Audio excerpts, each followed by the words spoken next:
Hello दोस्तों, मेरा नाम है अनुराग और आप सभी देख रहे हैं अनुराग की वाणी यूट्यूब चैनल।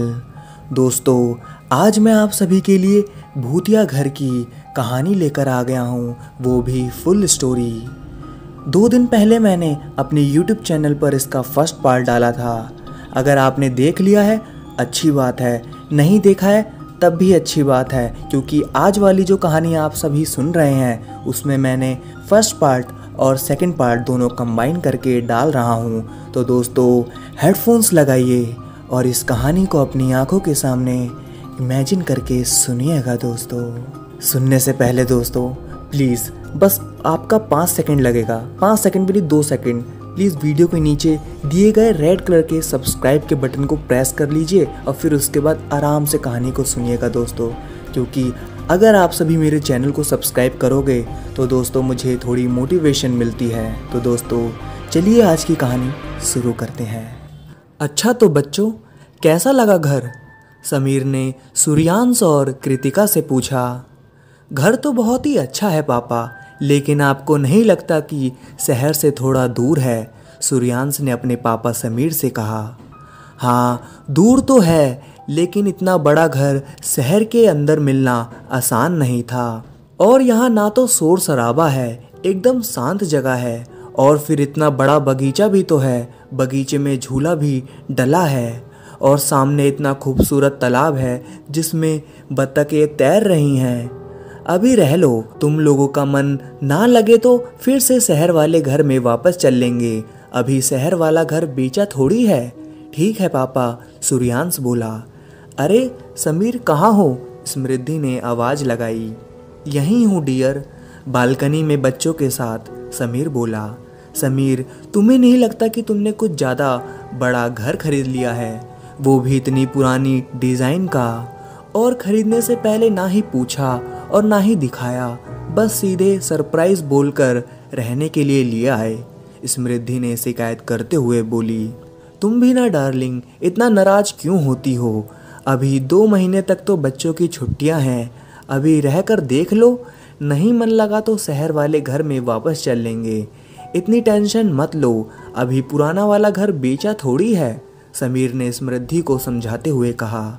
ठीक है फिर, तुम कह रहे हो तो, स्मृति बोली। तो फिर चलो आज ही इस घर के लिए कुछ एंटिक पुराना फर्नीचर खरीद कर लाते हैं। अब घर एंटिक है तो फर्नीचर भी एंटिक ही होना चाहिए। यार मैं आराम करना चाहता था, ऐसा करो मैं बच्चों के साथ घर पर रहता हूँ, तुम जाकर ले आओ, समीर बोला। समीर, तुम्हारा हमेशा से यही रहता है, शुरुआत तो तुम कर देते हो, ख़त्म मुझे ही करना पड़ता है, स्मृति बोली। चली जाओ ना डार्लिंग, समीर बड़े प्यार से बोला। अच्छा ठीक है, अपना कार्ड लाओ, मैं अपने पैसे खर्च नहीं करूँगी, स्मृति बोली। लो भाई, ऐसी भी क्या बात है, समीर ने कहा। और जाते जाते स्मृति बोली, बच्चों को कुछ फ्रूट्स काट कर खिला देना। ठीक है, समीर बोला। अच्छा बच्चों, तुम लोग यही खेलो, मैं तुम लोगों के लिए फ्रूट्स काट कर लाता हूँ, समीर ने कहा। ओके पापा, बच्चों ने कहा। समीर किचन की ओर गया, बैग में से कुछ एप्पल और चाकू निकाले और प्लेट में काटने लगा। तभी उसकी उंगली में चाकू लग गया। चाकू ज़्यादा तेजी से लगा था, खून टपक टपक कर नीचे फर्श में गिर रहा था। समीर को कोई भी कपड़ा नहीं मिल रहा था कि वो हाथ में लगा ले, क्योंकि अभी सामान अनपैक नहीं हुआ था। उसने अपना रुमाल निकाला और उंगली पर रख लिया। देखा तो किचन के फर्श में बहुत सारा खून टपक गया था। फिर सूर्यांश को आवाज़ देकर बुलाया। बेटा सूर्यांश, देखना बेटा, जरा टेबल पर नैपकिन पेपर रखे होंगे, ले आना, यहाँ फर्श पर खून गिर गया है। जी पापा, लाया, और सूर्यांश ने नैपकिन पेपर लेकर आया। समीर ने सूर्यांश से कहा, बेटा खून तो पोंछना। किस जगह पापा? सूर्यांश ने पूछा। समीर बोला, इधर पर, जहाँ मैं पहले खड़ा था। लेकिन पापा आप कहाँ खड़े थे? यहाँ तो कहीं भी खून नहीं दिखाई दे रहा। फिर समीर ने ध्यान से देखा, वाकई में खून कहीं नहीं था। समीर बोला, अभी तो यहीं था, कहाँ गया? पापा लगता है आपको कोई वहम हुआ है, सूर्यांश बोला। नहीं बेटा, देख मेरी उंगली कटी है। समीर ने उंगली से रुमाल हटाया तो वाकई में वहाँ कोई भी चाकू से कटे का निशान नहीं था। लेकिन ऐसा कैसे हो सकता है, समीर सोच रहा था। फिर उसने कटे हुए फल बच्चों को दे दिए और बैठकर सोचने लगा कि ऐसा कैसे हुआ। थोड़ी देर में कृतिका बोली, पापा मैं तालाब के पास जाऊं बतख देखने। समीर बोला, ठीक है, लेकिन पानी के नज़दीक मत जाना, बस बत्तखों के साथ खेलकर वापस आ जाना। कृतिका बोली, थैंक यू पापा, और चली गई खेलने। उधर सूर्यांश झूला झूल रहा था तो पता नहीं एक मरा हुआ चमगादड़ पेड़ से उसके ऊपर गिरा। वो चीख कर झूले से दूर भागा। चीख सुनकर समीर बाहर आया, पूछा क्या हुआ। सूर्यांश ने कहा, पापा देखिए, ये कुछ मेरे ऊपर पेड़ से गिरा था तो मैं डर गया। समीर बोला, यह तो चमगादड़ है, यहाँ जंगल ज़्यादा है इसलिए शायद आ जाते होंगे। तब तक कृतिका भी आ गई थी। चीख सुनकर उसके हाथों में एक पुरानी सी गुड़िया थी। समीर ने पूछा, ये कहाँ से मिली। कृतिका बोली, पापा उधर तालाब के पास एक लड़की बैठी थी, लंबे बालों वाली, उसी ने दी। समीर बोला, ठीक है। तब तक समृद्धि भी आ गई थी शॉपिंग करके। एक छोटा ट्रक भी था सामान से भरा हुआ। वो अपनी पसंद का फर्नीचर ले आई थी। समृद्धि कार से उतरी और आकर बोली, देखो तो मैं क्या क्या लाई हूँ। लेकिन समीर का चेहरा देखकर उसका सारा उत्साह खत्म हो गया था। उसने पूछा, क्या हुआ समीर, ऐसा उतरा हुआ सा चेहरा क्यों है। तभी सूर्यांश बोल पड़ा, मम्मा मैं बताता हूँ, पता है पापा को वहम हो गया था कि उनकी उंगली कट गई और फर्श पर खून बिखरा पड़ा है। मुझसे नैपकिन लाने को कहा और मैंने देखा वहाँ कुछ भी नहीं था। उंगली पर पापा ने रुमाल लपेटा था, रुमाल हटाया तो कोई भी चाकू से कटे का निशान नहीं था। समृद्धि यह सब सुनकर हंस पड़ी, बोली, तुम भी ना समीर। समीर ने उस समय तो झूठी मुस्कान बिखेर दी, लेकिन वो अब भी असमंजस में था कि आखिर किचन में जो हुआ वो वहम था या सच। समृद्धि बोली, चलो अब जो सामान मैं लाई हूँ वो देखते हैं। देखो कितना पुराना है, राजा महाराजाओं के समय का, और महंगा भी। कुछ कुर्सियाँ, कुछ स्टूल, एक बड़ा सा आईना, कुछ पुरानी सी पेंटिंग थी। उनमें से एक पेंटिंग ऐसी थी जो कि एक परिवार की थी। उस पेंटिंग में भी 4 सदस्य थे, माँ बाप, बेटी और बेटा। उस तस्वीर की खासियत थी कि किसी भी दिशा में खड़े होने पर, उसकी ओर देखने पर यह लगता था कि उस तस्वीर में खड़े सदस्यों की आंखें हमें घूर रही हैं। इसी खासियत की वजह से समृद्धि उसे खरीद कर लाई थी।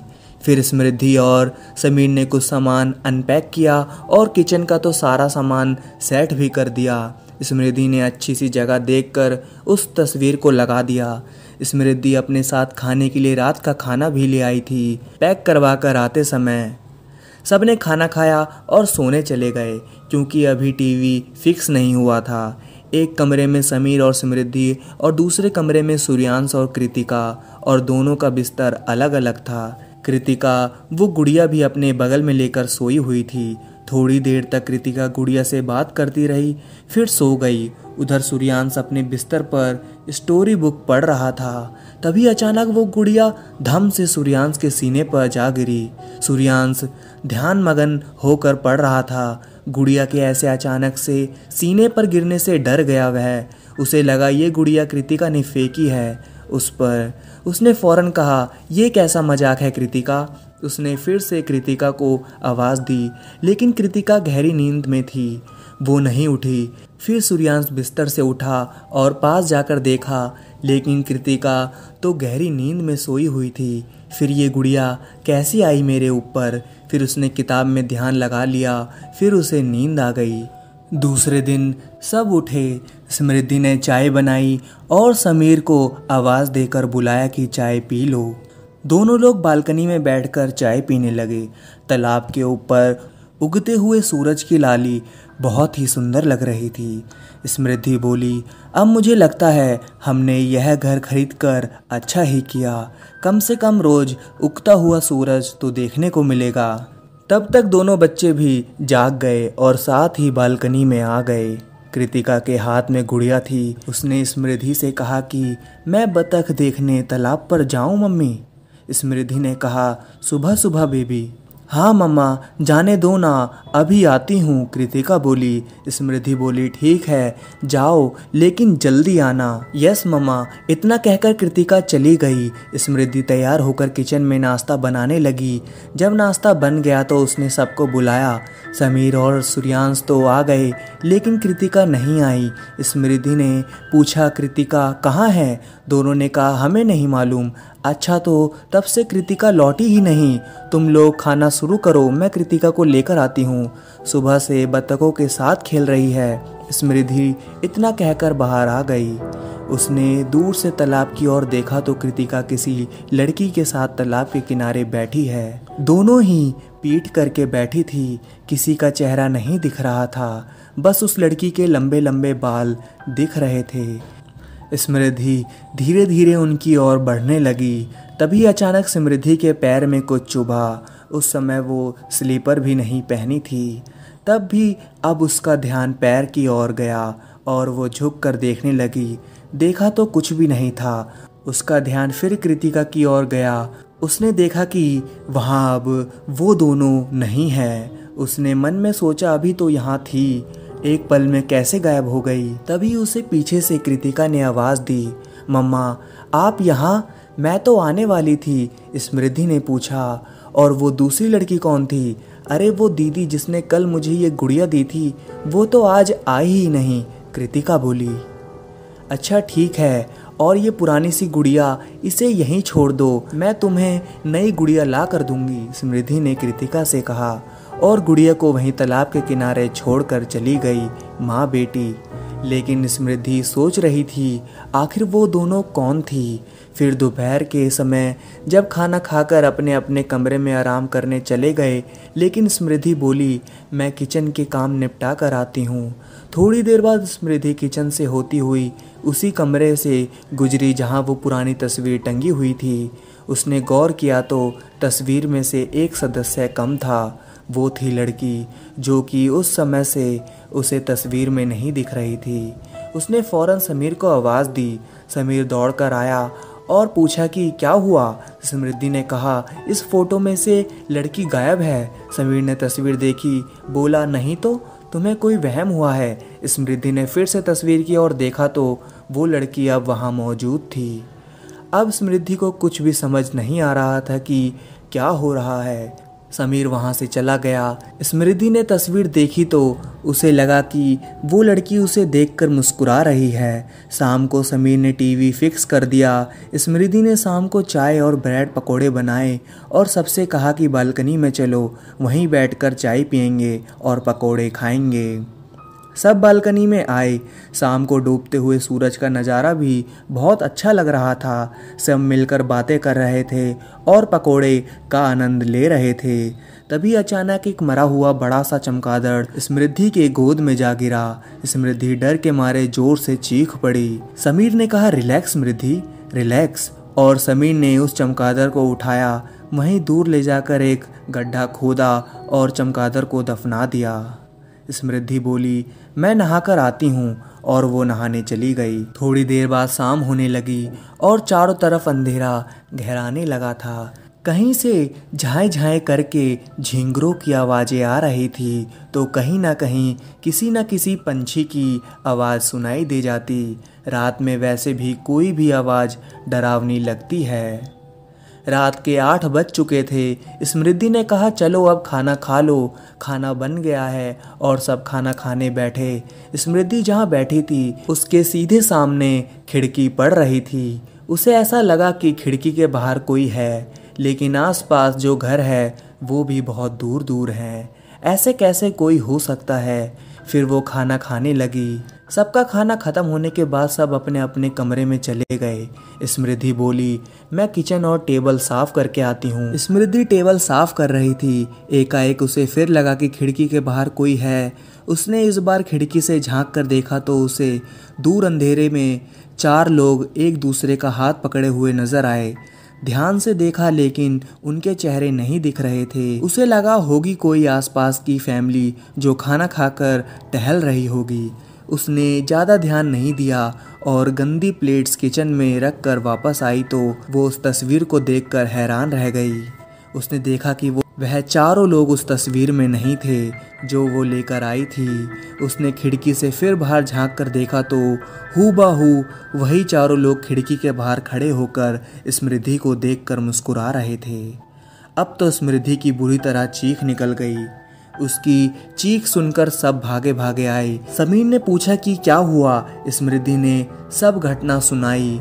स्मृति की बात सुनकर समीर ने तस्वीर की ओर देखा तो तस्वीर में चारों लोग थे। समीर ने कहा, स्मृति वो देखो तस्वीर में सब ठीक है, तुम भी ना फालतू में डरा दिया मुझे। अब स्मृति की समझ से सब कुछ परे था। ऐसे कैसे हो सकता था? मैंने ध्यान से देखा था, वो लोग तस्वीर में नहीं थे। स्मृति सोने आ गई और यही सोचते सोचते सो भी गई। करीब आधी रात को स्मृति को लगा कि किचन से कुछ आवाज़ें आ रही हैं। उसने समीर को जगाया, लेकिन समीर गहरी नींद में था, वो नहीं जागा। समीर बोला, स्मृति तुम खुद ही देख लो। स्मृति किचन में धीरे धीरे और डर डर कर आ रही थी। उसने किचन की लाइट ऑन की। देखते ही उसकी चीख निकल पड़ी। वहाँ बहुत सारे चमगादड़ लहूलुहान मरे हुए पड़े थे। जहाँ देखो वहीं खून बिखरा पड़ा था। वो बेडरूम की ओर भागी समीर को जगाने। जब तक वो समीर के साथ लौटी वहाँ कुछ भी नहीं था। समीर बोला, स्मृति तुम्हें हो क्या गया है? जब देखो तब तुम कुछ न कुछ अजीब सा ही बोलती रहती हो। हाँ समीर, यहाँ पड़े थे मरे हुए चमगादड़, मैं झूठ नहीं कह रही, स्मृति बोली। समीर बोला, अभी सोने चलो, बहुत रात हो गई है, कल बात करते हैं। और स्मृति सोने चली गई। लेकिन नींद कहाँ आ रही थी। सुबह हुई। स्मृति और समीर बालकनी में बैठ गए। स्मृति बहुत ही अनमनी थी। कल रात की पहेली वो सुलझा नहीं पा रही थी कि वो सब झूठ था, लेकिन झूठ कैसे हो सकता है? फिर अचानक कैसे सब गायब हो गया?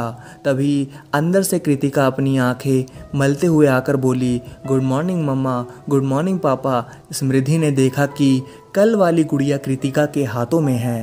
तभी स्मृति ने कृतिका से पूछा, कल तो हम लोग ये गुड़िया तालाब किनारे फेंक आए थे, ये वापस कैसे आ गई? पता नहीं मम्मा, मैं जब रात में सोने गई तो ये मेरे बिस्तर पर पहले से ही थी, मुझे लगा आपने लाकर रखी होगी, कृतिका बोली। लेकिन मैंने तो नहीं रखी, स्मृति बोली। अब स्मृति बहुत ही ज़्यादा परेशान हो चुकी थी।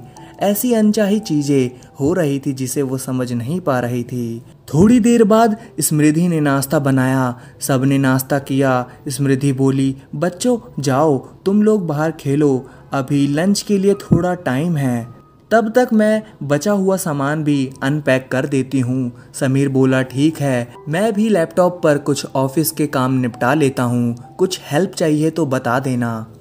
स्मृति बोली, ठीक है तुम जाओ, मुझे हेल्प चाहिए होगी तो मैं बुला लूँगी। थोड़ी देर बाद स्मृति सामान के पास पहुँची। कमरे में अंधेरा सा था। उसने लाइट ऑन की।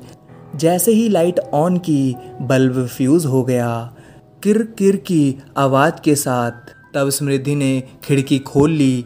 उसने अलमारी खोली, फिर कपड़ों के भरे हुए कुछ कार्टून खोले और जैसे ही अलमारी में कपड़े रखने को मुड़ी, उसने अलमारी के सामने वाली सीध में रखे आईने में देखा कि एक औरत अलमारी में कपड़े रख रही है। तभी उसने अलमारी की तरफ देखा, वहाँ कोई नहीं था। उसने फिर आईने की ओर देखा तो वो औरत फिर से कपड़े अलमारी में रखती हुई नजर आई। उसने फिर अलमारी की तरफ देखा तो वहाँ कोई नहीं था। तभी स्मृति जोर से चीखने की हुई, लेकिन उसके मुंह पर किसी ने हाथ रखा था और उसके दोनों हाथों को पीछे से पकड़ रखा था। थोड़ी देर की मेहनत मशक्कत के बाद स्मृति ने अपने आप को छुड़ाकर बाहर की ओर भागने लगी। तभी कार्टून में से एक बड़ा सा हाथ निकला और उसके पैर को जोर से पकड़ लिया। स्मृति अब जोर से चीखी। चीख सुनकर समीर भाग कर आया। तब तक वो हाथ गायब हो चुका था। स्मृति डर के मारे समीर से लिपट गई और हकलाते हुए बोली, समीर यहाँ जरूर कुछ है, इस बार तुम्हें मेरी बात माननी होगी। समीर बोला, ठीक है, अभी शांत हो जाओ। स्मृति बोली, इस घर में कुछ है। समीर बोला, अभी तुम चलो, थोड़ा आराम कर लो, मैं बच्चों को बाहर से बुलाता हूँ। स्मृति सो गई। दोपहर में समीर ने दाल चावल बनाया और स्मृति को जगाकर बोला, चलो खाना खा लो। सबने खाना खाया और सब टीवी देखने लगे। समीर बोला, अब मैं आराम करने जा रहा हूँ। समीर बेडरूम में आकर किताब पढ़ने लगा। तभी उसने किताब से नज़र हटाई तो देखा कि एक बूढ़ा सूट बूट में हैट लगाए हुए हाथ में छड़ी लेकर हॉल से किचन की ओर जा रहा है। उसने समृद्धि से कहा कि समृद्धि, कोई आया है क्या? समृद्धि बोली, नहीं तो। समीर बोला, तो ये बूढ़ा कौन है जो किचन की ओर जा रहा है? समृद्धि बोली, कौन? कहाँ है बूढ़ा? अरे वही जो अभी किचन में गया। समीर बोला। समृद्धि बोली, कोई नहीं है। समीर दौड़कर किचन की ओर गया, देखा तो वहाँ कोई नहीं था। उस बूढ़े को किचन में ना देखकर समीर के तो जैसे होश ही उड़ गए। उसने एक बार फिर सबसे पूछा कि सच में तुम लोगों ने किसी बूढ़े को नहीं देखा? सबने कहा, हाँ, नहीं देखा। लेकिन ऐसा कैसे हो सकता है? जिसे मैंने देखा उसे कोई क्यों नहीं देख पाया? बहुत ही उलझन में था समीर यही सोचकर। थोड़ी देर बाद शाम हुई। हल्का हल्का अंधेरा सा था। समीर और समृद्धि बालकनी में चाय पीने बैठे और दोनों बच्चे तालाब किनारे खेल रहे थे। समीर बोला, बहुत ही अच्छा लग रहा है, मैं कैमरा लेकर आता हूँ। और समीर ने रिकॉर्डिंग शुरू कर दी। उसने कैमरे में देखा कि तालाब के किनारे बहुत से चमगादड़ उड़ रहे हैं। उसने बिना कैमरे के देखा तो उसे चमगादड़ नहीं दिखे। उसने समृद्धि से कहा कि लो तुम भी रिकॉर्ड कर लो। समृद्धि रिकॉर्डिंग करने लगी। समीर ने सोचा कि इसका मतलब है कि समृद्धि को चमगादड़ नहीं दिखे। अंधेरा ज़्यादा गहरा हो गया था। समीर ने दोनों बच्चों को वापस बुला लिया। सब अंदर चले गए, लेकिन समीर वहीं बालकनी में बैठा रहा। उसने सोचा एक बार फिर कैमरे से रिकॉर्ड करता हूँ। उसने रिकॉर्ड करना शुरू किया। अब की बार उसे एक खुले बालों वाली एक बच्ची सफ़ेद कपड़ों में दिखाई दी। फिर समीर ने बिना कैमरे के देखा, लेकिन वह नहीं दिखी। फिर से समीर ने कैमरे से देखा, वो वहाँ खड़ी थी। फिर से समीर ने बिना कैमरे के देखने की कोशिश की, लेकिन वो लड़की नहीं दिखी। फिर समीर अंदर जाने के लिए जैसे ही मुड़ा, वो लड़की एकदम से अचानक आकर गायब हो गई। समीर बहुत ज़ोर से चीखा। सभी लोग भागकर बालकनी की ओर आए। सबने पूछा कि क्या हुआ? समीर ने सब कुछ कह दिया। समृद्धि बोली, मैंने कहा था ना समीर कि यहाँ कोई ना कोई है, हमें यह घर छोड़ देना चाहिए। समीर बोला, हाँ, कल ही वापस चलते हैं। रात को सब खाना खाकर सो गए। करीब रात को 2 बजे एकाएक तस्वीर जो कि समृद्धि लाई थी दीवार से गिर पड़ी। इतनी तेज आवाज़ हुई जैसे लगा कि कोई पटाखा फूटा हो। सब जाग गए और भागकर हॉल की ओर आए। बच्चे भी जग गए थे। समीर ने देखा कि तस्वीर फर्श पर उल्टी पड़ी है और जगह जगह कांच फैला है। समीर ने तस्वीर उठाई और सीधी की। तस्वीर देखकर सब हैरान रह गए, क्योंकि तस्वीर में वो परिवार था ही नहीं। वो चारों लोग गायब थे। तभी समृद्धि ने कहा, मैंने कहा था ना, ऐसा करो, खिड़की के बाहर देखो। समीर ने खिड़की के बाहर देखा, उसे कोई नहीं दिखा। और वो जैसे ही मुड़ा, बहुत ही घिनौने हाथों ने उसका गला पकड़ लिया। वो छुड़ाने की कोशिश करने लगा। तभी समृद्धि ने समीर के दोनों पैर जोर से पकड़कर हनुमान चालीसा पढ़ना शुरू कर दिया। घिनौने हाथों ने समीर का गला छोड़ दिया। समृद्धि और समीर दोनों बच्चों को लेकर बेडरूम की ओर भागे। सब एक साथ ही बेडरूम में थे। दरवाज़ा अंदर से बंद कर लिया, लेकिन थोड़ी देर बाद सारे घर की लाइट चली गई। अब समीर को बाहर आना ही पड़ा कैंडल लेने। उसने समृद्धि से कहा, तुम यहीं बच्चों के साथ रुको, मैं कैंडल लेकर आता हूँ। ऐसा करो, तुम अपने फ़ोन की लाइट ऑन कर लो। समृद्धि बोली, ठीक है। और समीर ने अपने फ़ोन की लाइट ऑन की और धीरे धीरे हॉल की ओर गया। बहुत ही अंधेरा था। खिड़की अभी भी खुली हुई थी। समीर ने खिड़की की ओर नहीं देखा और वो किचन की ओर धीरे धीरे डरते हुए गया। उसने फ़ोन की रोशनी से कैंडल ढूंढने की कोशिश की, लेकिन कैंडल कहीं नहीं मिली। उसका ध्यान किचन की कबोर्ड की ओर गया। उसने कबोर्ड खोलकर कैंडल ढूंढनी चाही। उसने जैसे ही कबोर्ड खोली, तभी कबोर्ड में बूढ़ा दिखाई दिया। उसने समीर का हाथ जोर से पकड़ लिया। समीर बहुत डर गया और अपना हाथ छुड़ाकर बेडरूम की ओर भागा। बेडरूम में जाकर देखा कि सब शांत है और डर के मारे ऊपर कमरे की छत की ओर देख रहे हैं। समीर ने भी देखा। देखते ही उसके होश उड़ गए। एक भयानक चेहरे और बड़े बालों वाली औरत छत से पीठ के बल चिपकी थी और मेंढक की तरह बैठी थी। उसके हाथ बहुत ही घिनौने और बहुत ही बड़े पंजे थे, मुर्गियों की तरह। उस औरत ने धीरे धीरे अपना हाथ बढ़ाना शुरू किया और समृद्धि की ओर बढ़ाने लगी। उसने जैसे ही अपना हाथ समृद्धि के गले पे रखा, समीर ने सूर्यांश से कहा कि सूर्यांश अपने गले का शंकर जी वाला लॉकेट उसके हाथ पर लगा दो। सूर्यांश ने ऐसा ही किया और वो हाथ उस औरत सहित धुएं के साथ गायब हो गया। तो दोस्तों कमेंट में अभी के अभी जय महाकाल कमेंट करिए दोस्तों।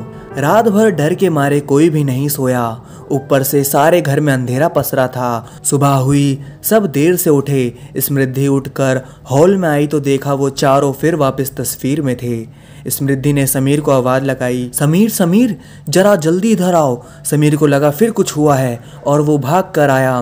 पूछा कि क्या हुआ। समृद्धि ने तस्वीर की ओर इशारा किया। समीर तस्वीर देखकर परेशान हो गया। उस तस्वीर में अब चारों लोग मौजूद थे। समीर ने कहा यहाँ से चलते हैं अपने पुराने घर, और उन्होंने वापस जाने की तैयारी कर ली। वो एक पल के लिए वहाँ नहीं ठहरना चाहते थे। उन्होंने सारा सामान वहीं छोड़ा और चले आए अपने पुराने घर। लेकिन अभी मुसीबत ख़त्म नहीं हुई थी। फिर रात होने पर समृद्धि को लगा कि शायद कृतिका किसी से बातें कर रही है। उसने बाहर आकर देखा कि कृतिका सच में किसी से बातें कर रही थी, लेकिन उसे कोई दिखाई नहीं दे रहा था। उसने और नज़दीक जाकर देखा कि दीवार की ओर में कोई खड़ा है, लेकिन जैसे ही उसने देखने की कोशिश की वो वहां से गायब हो चुकी थी। उसने कृतिका से पूछा, कौन था, तुम किससे बात कर रही थी। कृतिका बोली, वही बड़े बालों वाली दीदी थी। यह सुनकर समृद्धि बहुत ज़्यादा परेशान हो गई। समृद्धि ने कहा, अच्छा कृतिका, अब तुम अपने बेडरूम में जाओ। Yes mama. कृतिका इतना कहकर अपने कमरे में जाने लगी, लेकिन वो बार बार किसी को देखकर मुस्कुरा रही थी और बार बार पीछे मुड़कर देख रही थी। समृद्धि ने देखा कि वहाँ तो कोई नहीं है। फिर कृतिका किसे देखकर मुस्कुरा रही है। यह सब देखकर उसका दिमाग चकरा रहा था कि यह सब क्या हो रहा है। वो कुछ समझ नहीं पा रही थी और यही सोचते सोचते वो अपने बेडरूम में चली गई। एक बार को उसने सोचा कि समीर को सब बता दें, लेकिन समीर भी परेशान हो उठता इस बात से। दूसरे दिन सुबह हुई, सब ठीक ठाक चल रहा था। समृद्धि ने सबके लिए नाश्ता बनाया, फिर वॉशिंग मशीन में धुलने के लिए कपड़े डाले, फिर किचन में आकर और भी काम निपटाने लगी। तब तक मशीन की रिंग बजी। स्मृति ने धुले कपड़े जैसे ही मशीन का ढक्कन खोलकर निकालने चाहे, वैसे ही उसके हाथ को मशीन के अंदर किसी ने पकड़ लिया। स्मृति बहुत जोर से चीखी और हाथ छुड़ाने की कोशिश करने लगी। तब तक समीर भी आ गया। अब तक समृद्धि अपना हाथ छुड़ा चुकी थी। समीर ने समृद्धि से पूछा कि क्या हुआ। समृद्धि बोली, मशीन के अंदर से किसी ने मेरा हाथ पकड़ रखा था और तुम अब किसी से बात करो, कोई तो है जो उस घर से पीछा करते करते हमारे इस घर तक आ चुका है। समीर बोला, घबराओ मत, मैं आज ही किसी को ढूंढ कर लाता हूँ। कुछ अनजानी सी शक्ति तो है। समीर ने अपने कुछ जान पहचान वालों से इस विषय पर बात की। तब बहुत ही करीबी दोस्त मोहित ने बताया कि है मेरी नज़र में जो तेरी समस्या हल कर सकते हैं वो है मेरे गुरुजी। वो बस यही काम करते हैं। ना जाने कितने लोगों की मुसीबत को दूर किया है उन्होंने। बहुत ही छोटा सा आश्रम है उनका, सिर्फ 2-4 ही लोग रहते हैं उसमें। तू ऐसा कर, मेरे घर आजा, फिर हम गुरुजी के आश्रम चलते हैं। समीर बोला, ठीक है यार, थैंक्स। समीर और उसका दोस्त मोहित गुरुजी के आश्रम गए। सच में आश्रम बहुत ही छोटा था, 2 ही कमरे थे। अगल बगल खूब फुलवारी लगी थी। दोनों अंदर पहुंचे, लेकिन पता चला कि गुरुजी किसी की समस्या का समाधान करने दूसरे शहर गए हैं, कल सुबह तक आएंगे। मोहित बोला, कोई बात नहीं यार, कल तक और सब्र कर ले और आज सावधान रहना। समीर बोला, ठीक है यार, कल मिलते हैं। और समीर घर वापस आ गया। दिन भर तो कुछ नहीं हुआ, फिर रात हुई। समृद्धि बोली, आज रात सब एक साथ ही एक ही बेडरूम में सोते हैं। समीर बोला, हाँ सही कहा, सब एक ही बेडरूम में सोएं। रात को करीब 12 बजे के बाद समीर को लगा कि किसी ने उसका हाथ पकड़ा है। लगा कि किसी बच्चे का कोमल हाथ है। फिर सोचा शायद कृतिका होगी। उसने साइड टेबल पर लगे लैंप का स्विच ऑन किया। हल्की सी रोशनी थी। देखा तो फिर से वही सफ़ेद कपड़ों वाली बच्ची जिसके बड़े बड़े लंबे बालों ने उसके आधे चेहरे को ढक रखा था। उसका हाथ पकड़ रखा था और वो उसकी लाल लाल आंखों से आंसू बह रहे थे। ऐसा लग रहा था कि जैसे वो कुछ बताना चाह रही है, कुछ मदद चाहती है। समीर ने अपना हाथ नहीं छुड़ाया और वो उसका हाथ पकड़कर बच्चों के कमरे में ले गई। और समीर ने देखा कि यह तो वही गुड़िया है जिसे हमने घर में छोड़ आए थे। इससे पहले कि समीर कुछ और बोलता तो वो बच्ची बुरी तरह चीखी और गायब हो गई। समीर फिर डर गया। उसे लगा कि फिर से तो कोई उसके बेडरूम में समृद्धि और बच्चों के पास ना आ गया हो। वो दौड़कर अपने बेडरूम की ओर भागा। उसने देखा कि सब सुरक्षित है और आराम से सो रहे हैं। समीर रात भर नहीं सो पाया। उसे लग रहा था आखिर वो बच्ची कुछ तो कहना चाह रही थी और बहुत पहले से, लेकिन क्या। सुबह हुई। समीर ने रात वाली बात समृद्धि को बताई। अब तो समृद्धि भी डर गई और बोली, हाँ समीर, उस लड़की को मैंने भी देखा था उस दिन कृतिका के साथ बैठे हुए तालाब के किनारे। मैं पास में जाने लगी तो मेरे पैर में कुछ चुभा। मेरा ध्यान पैर पे चला गया, तब तक वो गायब हो गई। तुम ऐसा करो, जल्दी से कुछ नाश्ता बना लो। मैं तैयार होकर मोहित के साथ गुरुजी के आश्रम जाता हूँ और उन्हें साथ लेकर ही आऊँगा, समीर ने कहा। समृद्धि बोली, ठीक है, मैं नाश्ता तैयार करती हूँ। समीर तैयार होकर मोहित के साथ गुरुजी के आश्रम फिर से पहुँचा और मोहित ने गुरुजी के पैर छुए। समीर ने भी गुरुजी के पैर छू लिए। बहुत ही प्रभावशाली व्यक्तित्व वाले इंसान थे गुरुजी। गेरुए वस्त्र, गले में बड़े बड़े दानों वाली रुद्राक्ष की माला, लंबी सफ़ेद दाढ़ी और चौड़े माथे पर बहुत सा चंदन। मोहित ने गुरुजी से कहा, ये मेरा दोस्त है, इसी के साथ बहुत कुछ घटित हो रहा है। आप ही कुछ उपाय कर सकते हैं। इसकी समस्याओं का समाधान कर दीजिए गुरुजी, बहुत परेशान है बेचारा। गुरुजी ने समीर से कहा, लाओ पहले अपना हाथ दिखाओ। जैसे ही गुरुजी ने समीर का हाथ पकड़ा, वो बोले, बहुत ही विकट समस्या है। तुम बहुत ही बुरी और कुछ अच्छी आत्माओं के जाल में फंसे हुए हो। इसका समाधान करने के लिए मुझे तुम्हारे घर ही आना पड़ेगा और रात 8 बजे मैं अपनी पूजा शुरू करूँगा। तुम अभी जाओ और यह सामग्री खरीद कर रखो। मैं शाम को मोहित के साथ तुम्हारे घर आता हूँ। समीर बोला, ठीक है गुरुजी। और शाम होने तक समीर ने गुरुजी के कहे अनुसार सारी सामग्री खरीदकर सारी तैयारियां कर ली। गुरुजी पहुँचे। उन्होंने अपनी पूजा शुरू की। उन्होंने कुछ मंत्र पढ़कर हवन कुंड में डालने शुरू किए। तभी एकाएक वो सफ़ेद कपड़ों वाली बच्ची प्रकट हुई। उससे गुरुजी ने पूछना शुरू किया। उस लड़की ने कहा, मैं तो कब से इन लोगों से बात करना चाह रही थी। कल रात भी आई थी, लेकिन कुछ बुरी आत्माओं ने मुझे बस में कर रखा है। लेकिन दिन में उन लोगों का असर मुझ पर नहीं होता। गुरुजी ने कहा, वो कैसे? सारी बात खुलकर बताओ। उस लड़की ने कहना शुरू किया, बहुत समय पहले की बात है। मैं, मेरी माँ और मेरी नानी जी उस घर में रहा करते थे। मेरे पापा के एक दोस्त थे जो मेरी माँ को पसंद करते थे।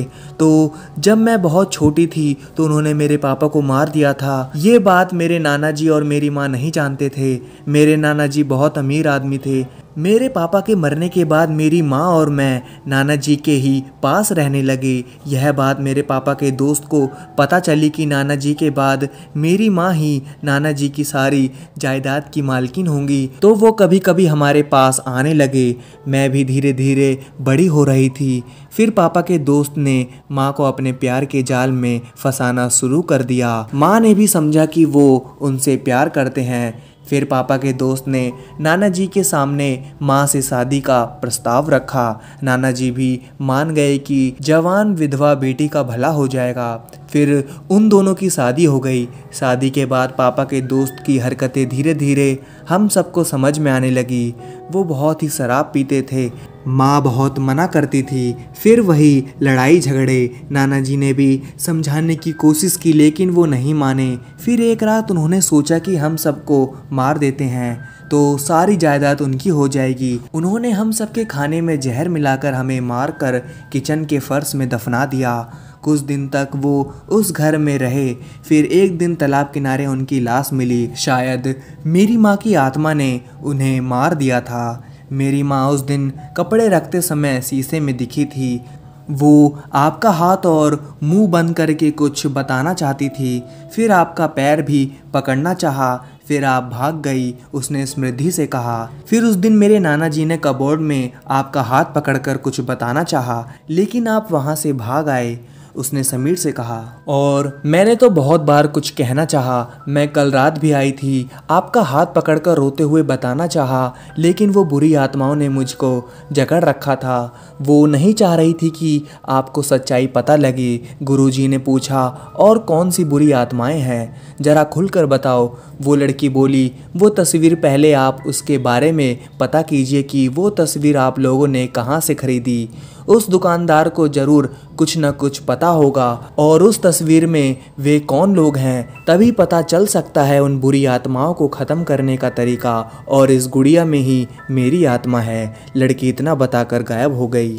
अब समीर को समझ में आया कि वहाँ आत्माएं पहले से थी, लेकिन अच्छी वाली हमारे साथ बुरा उस तस्वीर के आने के बाद शुरू हुआ। शायद समृद्धि, कल ही चलते हैं उस जगह जहाँ से तुमने तस्वीर खरीदी है। गुरुजी बोले, हाँ सब पता करो और आज रात सावधान रहना।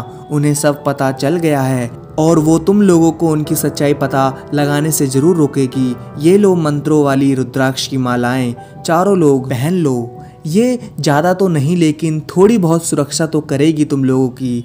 मोहित बोला, यार ऐसी बात है तो तू मेरे घर चल, मैं तो वैसे भी अकेला रहता हूँ। बच्चे और तेरी भाभी मायके गई हुई हैं, एक रात की ही तो बात है, कल सब पता कर लेंगे तो तू अपने घर सबको लेकर फिर से वापस आ जाना। समीर बोला, तू ठीक कह रहा है यार, हम सब चलते हैं तेरे घर। और सब कार में बैठे गुरुजी को उनके आश्रम छोड़कर सब मोहित के घर पहुंचे। सारा परिवार एक ही बेडरूम में सोने गया और मोहित अलग बेडरूम में। करीब आधी रात को मोहित ने समीर के बेडरूम के दरवाजे पर दस्तक दी। समीर ने दरवाज़ा खोला। हाँ बोल मोहित, क्या बात है, समीर ने पूछा। कुछ नहीं यार, डर लग रहा था, अकेले नींद नहीं आ रही थी तो सोचा तुझसे बात कर लूँ, मोहित बोला। हाँ बोल, लेकिन तेरी आंखें इतनी लाल क्यों हैं, समीर ने मोहित से पूछा। बहुत भगाया तूने, अब तो आज तू नहीं बचेगा, मोहित बोला। ये कैसा मजाक है यार, समीर डर कर बोला।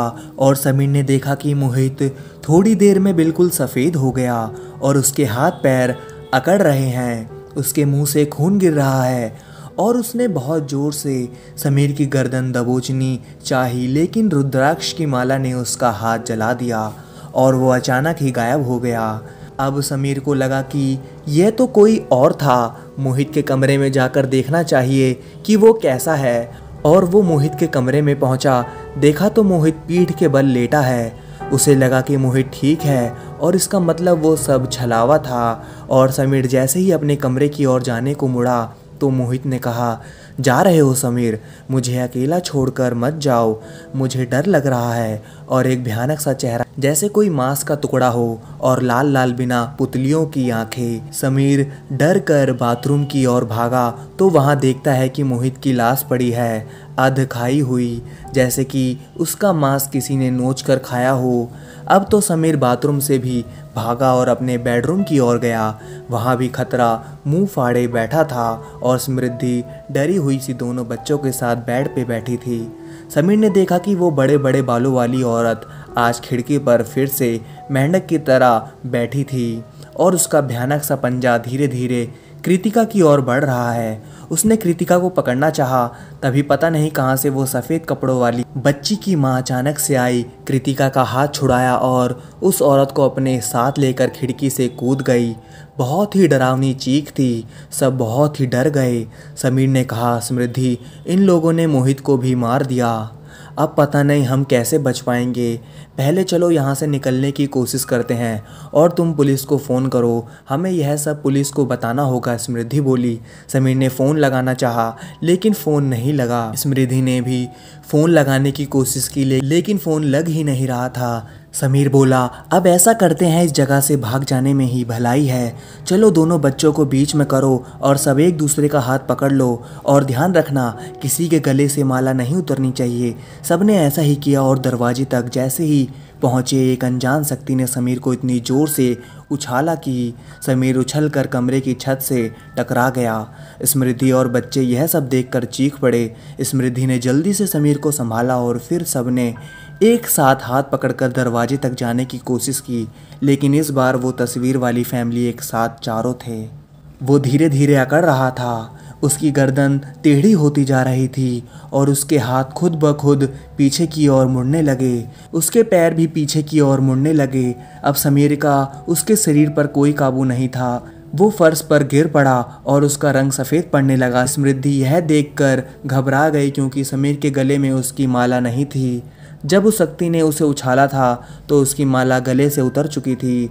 समृद्धि ने जल्दी से वो माला उठाई और समीर के गले में डाल दी। फिर सबका हाथ पकड़कर जोर जोर से हनुमान चालीसा जपने लगी। अब शक्तियाँ उसके सामने नहीं टिक पाई थी। बुरे समय में समृद्धि ने अपना आपा नहीं खोया। दिमाग से काम लेकर सब ठीक कर दिया। सुबह जब तक सूरज नहीं निकला वो सब वैसे ही उसी जगह बैठे रहे। अब सुबह हो चुकी थी। सब बाहर आकर पहले पुलिस स्टेशन गए। पुलिस को सारी बात बताई और गुरुजी के बारे में भी बताया। पुलिस ने समीर की बात पर भरोसा कर लिया और उसकी मदद के लिए तैयार हो गई। समीर, समृद्धि और बच्चे रात भर सोए थे। वो घर गए, फ्रेश हुए और नाश्ता करके सो गए। दोपहर करीब 1 बजे पुलिस का फ़ोन आया। सब पुलिस स्टेशन पहुंचे। पुलिस ने उस तस्वीर वाले दुकानदार को बुलाया था। उसने बताया कि मुझे भी यह तस्वीर किसी ने जल्दबाजी में बेची थी, लेकिन वो अपना नाम पता लिख गया था फाइल में। वो फाइल मैं लेकर आता हूँ। इंस्पेक्टर करण ने वो फाइल देखी और बोले, चलिए समीर जी, हम इस पते पर होकर आते हैं, शायद कुछ जानकारी हाथ लगे।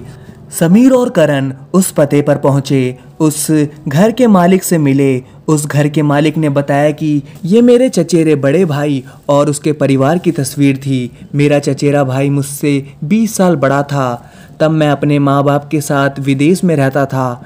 मैं बहुत सालों बाद यहाँ लौटा हूँ अपने परिवार के साथ। फिर यहाँ आकर मैंने यह घर खरीदा। चचेरा बड़ा भाई और मैं, हम अपने अपने माँ बाप की इकलौती संतान थे। वहाँ आकर मुझे पता चला कि बड़े भाई का घर वर्षों से खाली पड़ा है क्योंकि किसी ने वर्षों पहले उसकी घर में पूरे परिवार की हत्या कर दी थी। और मैं उस घर को देखने चला गया। वहाँ मुझे वो तस्वीर मिली। मैं तस्वीर बड़े भाई की निशानी समझकर उठा लाया। उस तस्वीर को घर में लाने के बाद तरह तरह के हादसे होने लगे मेरे साथ। फिर मैंने पता लगाया कि उस घर में कोई रहने लगा था। उसने जबरन कब्जा कर लिया था उस घर पर और सबसे कहा कि यह घर मेरा है, लेकिन कुछ दिनों बाद उसने भी वो घर छोड़ दिया। मैं उससे मिला और सारी बात बताई। उसने कहा कि हाँ, इस घर में तुम्हारे बड़े भाई और परिवार की हत्या हुई थी, तो वो लोग मुझे दिखते थे। बहुत सी अनचाही बातें हुई। तब मैंने एक तांत्रिक को बताया। उस तांत्रिक ने अपनी शक्तियों के द्वारा उन आत्माओं को कैद कर दिया और कहा कि ये तस्वीर जो जो पुरानी होती जाएंगी, इन आत्माओं की शक्तियाँ बढ़ती जाएंगी, लेकिन ये तस्वीर इसी घर में रहनी चाहिए। ये अगर किसी और घर में गई तो इन शक्तियों को फिर बड़ी मुश्किल में काबू में किया जा सकता है। मैं तस्वीर अपने घर ले आया। यहीं पर मुझसे गलती हो गई। तभी सारी बात पता चलते ही वो तस्वीर मैंने बेच दी। अब समीर और करण को सच्चाई पता चल चुकी थी। वो दोनों आश्रम पहुँचे और गुरुजी को सब कुछ बताया कि मोहित अब नहीं रहा। उन बुरी शक्तियों ने उसे मार दिया। गुरुजी बोले, तब तो उसी घर में जाना होगा क्योंकि वो बुरी शक्तियाँ अच्छी शक्तियों पर काबू पाना चाहती हैं। उस तस्वीर को नष्ट करना होगा, उसे पंच तत्व में मिलाना होगा। वो शक्तियाँ किसी भी तरह खुद को बचाने की कोशिश करेंगी।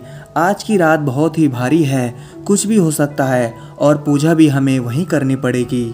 अब सब शाम तक उस घर में पहुंच गए। इंस्पेक्टर करण भी 2 और पुलिस वालों के साथ वहां पहुंच गया। रात होते ही गुरुजी ने पूजा शुरू कर दी।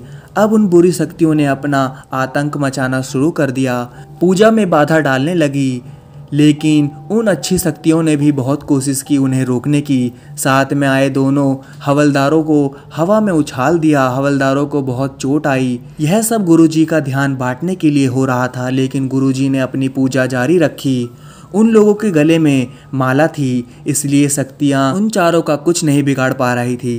तभी करण के साथ भी कुछ अजीब सा होने लगा। वो हवा में उड़कर छत पर अटक गया और फिर अचानक ऊपर से गिर पड़ा। वो भी बहुत घायल हो चुका था। कुछ देर की पूजा के बाद उस तस्वीर में खुद ब खुद आग लग गई और सारी बुरी आत्माएं उसमें जलती हुई चीखती चिल्लाती नजर आ रही थी।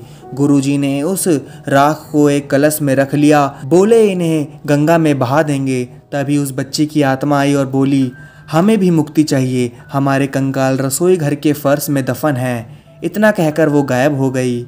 करण ने उन कंकाल को फर्श से निकलवाकर उनका अंतिम संस्कार करवा दिया। अब सबको राहत थी। उस दिन के बाद किसी को भी कोई नहीं दिखा। दोस्तों, कहानी का यहाँ अंत होता है। अगर आपको कहानी अच्छी लगी हो तो दोस्तों प्लीज़ बिना सब्सक्राइब किए मत जाना। अभी के अभी और अभी सब्सक्राइब करो और इस वीडियो को लाइक करो, फिर आप इस वीडियो को छोड़ना। और हाँ दोस्तों, आप सभी मेरे चैनल पर जाकर और भी कहानियाँ सुन सकते हैं, क्योंकि ऐसी ही कहानियाँ मैंने अपने चैनल पर और भी अपलोड कर रखी हैं दोस्तों। और सब्सक्राइबर से रिलेटेड भी उनकी कुछ सच्ची घटना मैंने अपने चैनल पर डाल रखी हैं, आप उन्हें भी जाकर सुन सकते हैं। मैंने कुछ लिंक्स कहानियों के डिस्क्रिप्शन में दे रखे हैं, आप वहां पर जाकर उन पर क्लिक कर मेरी और भी कहानियां सुन सकते हैं दोस्तों। प्लीज़ दोस्तों, अगर कहानी अच्छी लगी हो तो इस वीडियो को लाइक करिए, और अभी तक आपने मेरे चैनल को सब्सक्राइब नहीं किया है तो चैनल को भी सब्सक्राइब कर लीजिए, क्योंकि ऐसी ही स्टोरीज मैं आप सभी के लिए डेली लेकर आता रहूँगा दोस्तों।